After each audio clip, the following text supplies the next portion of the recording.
Good day and welcome to Islandstats Sports. I'm Earl Baston. Round 3 of the Goslings Invitational took place at the Belmont Hills Golf Club yesterday under bright and sunny conditions.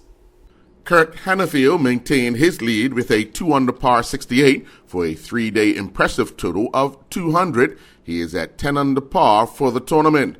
Hannafield increased his lead over Danny King, who carded a 1-under par 69 for a 3-day total of 202. He is 8 under for the tournament.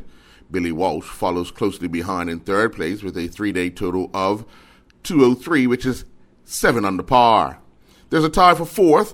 It's Matt Sita and Brian McCain, who are at 6 under par, 204, which leaves things very close heading into today's final round. John Brott, once again, takes the lead over the defending senior professional champion, Donnie Jarvis, after 3 rounds. Brott cards a 3-day total of 6 over par, 216, and he leads Jarvis by 3 strokes. Mark Phillips continues to lead the Open Amateur Division with a 3-day total of 16 over par. He's an impressive 13 strokes ahead of second place Mike Hobbs, who's at 29 over par. Have Trott's 3-day gross total of 222, 12 over par, continues to lead the Senior Open Division with a significant 4-stroke lead over Glenn Kelly. A football doubleheader at the BAA field last evening produced 8 goals in preliminary shield and friendship action. In the friendship preliminary match, a hat-trick from Sequoia Robinson earned the PHC Zebras a spot in the next round, taking on Devonshire Cougars following their 3-2 win over the Dandytown Hornets. Robinson opened the scoring for the PHC Zebras in the 24th minute, but Dominique Lambert would draw the Dandytown Hornets level in the 40th minute. However, 2 minutes later, the PHC Zebras went back in front when Robinson scored his second goal of the game. 5 minutes into the second half, Robinson will complete his hat-trick after converting from the penalty spot, but when Lambert scored again in the 57th minute, it made a very entertaining final 33 minutes. Neither goalkeeper was beaten again as PHC Zebras advance. In the Shield semi-final, it was a nightmare finish for St. David's, having led this match since the 37th minute, only to have St. George's Colts score 2 goals in the final 3 minutes. Having gone down 6-0 to the same opponents over the weekend, St. David's wanted to prove that it was just a bad day at the office. Andrew Painter gave St. David's a lead 1-0 when he found the back of the net in the 37th minute. They would hold that lead until the 87th minute when Jerome Hayward equalized. Just when it appeared that the match would be going into extra time, Hayward would score again in injury time to earn St. George's Colts the win and advance to meet the winners of tonight's match between Paget Lions and Island Rangers. It was last week during the Bermuda Football Association's FA Challenge Cup draw that the Premier Development League Festival Tournament grouping draw was held. The Bermuda Football Association have now released the schedule for the tournament. The opening night of the tournament, which is Tuesday, December 8th, will see the Devonshire Colts take on Dandytown Hornets at the BFA field with a kickoff time of 8:15. At the same time at the Devonshire Recreation Club, Devonshire Cougars will play host to Hamilton Parish. On the next night at the BFA field, there will be a double-header. At 7 p.m., BAA will tackle Social Club, and then at 9 p.m., Somerset Trojans will take on St. David's. Day 3 of the 2015 BCS IBM Bermuda Squash Rackets Association Club Championships continued with quarterfinal action on the night. John Fletcher, Andrew Stout, Anthony Fellows, and Thomas Sherritt all advanced to the semifinals with straight game wins over their men's open quarterfinal opponents. Denise Kime needed 5 games to defeat Megan Jackson in their latest open quarterfinal battle, 6-11, 11-8, 10-12, 11-5, 11-7, while Rachel Barnes, Susie Lacey, and Laura Robinson all advanced to the semifinals with straight game wins.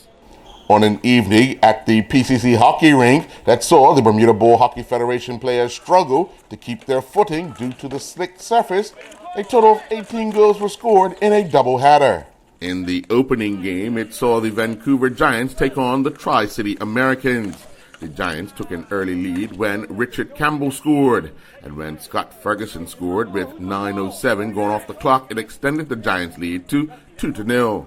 The Tri-City Americans pulled within one when Bill McClure found the back of the net 1 minute later. With 5 minutes remaining in the first period, the Tri-City Americans would equalize with a goal from Chris Coleman. And when Jeffrey Looper scored with just over a minute remaining in the period, the Tri-City Americans held a 3-2 lead.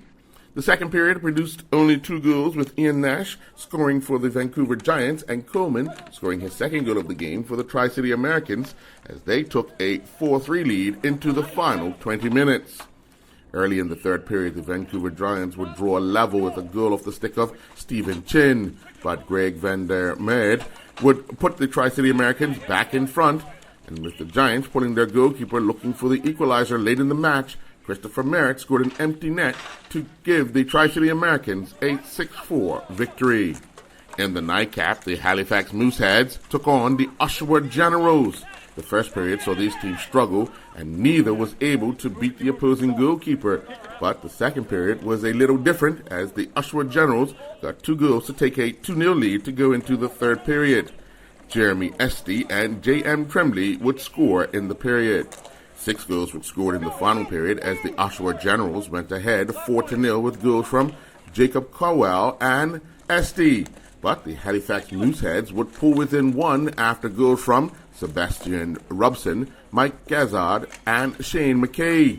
However, it would be the Oshawa Generals who would score the final goal of the game, with Tremblay finding the back of the net for the second time on the night. 2006 European men's long jump gold medalist Andrew Hall is among 26 Italian athletes facing 2-year bans for allegedly failing to provide doping samples as athletics drugs crisis continues to deepen. Hall, a regular opponent of Bermuda's Tyrone Smith, along with other leading athletes, are caught up in the scandal, including Daniel Misi, the reigning European marathon champion and Olympic triple jumper bronze medalist Fabrizio Donato. Details of the investigation by Italy's National Anti-Doping Organization, released by the Italian Olympic Committee, emerged shortly after International Association of Athletics President Sebastian Coe had told a British Parliament inquiry that the sport was at the crossroads because of the public's faith in it and had been eroded by many doping scandals. Lord Coe has defended his record at the IAAF, but says there have been failures in detecting blood doping during his time at athletics governing body. Patrick Nisbet continued competing in the international horse jumping event in France. Nisbet competed in 3 events on day 3. Nisbet and Ballas competed in the 1.35 meter table A against the clock Grand Prix class, finishing 13th. They clocked a clear round time of 72.86. During the 1.30 meter in 2 phases class, Nisbet and Quavadez Hayatez finished 38th. The pair clocked a first phase time of 35.80, but they had 4 penalty fault points.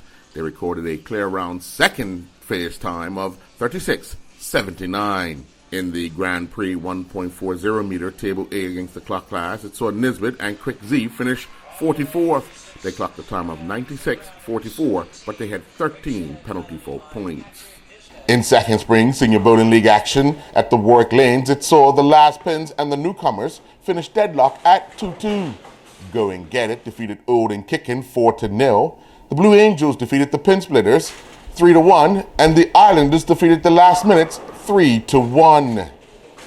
I want to thank you for joining. I'm Earl Baisden with Islandstats Sports.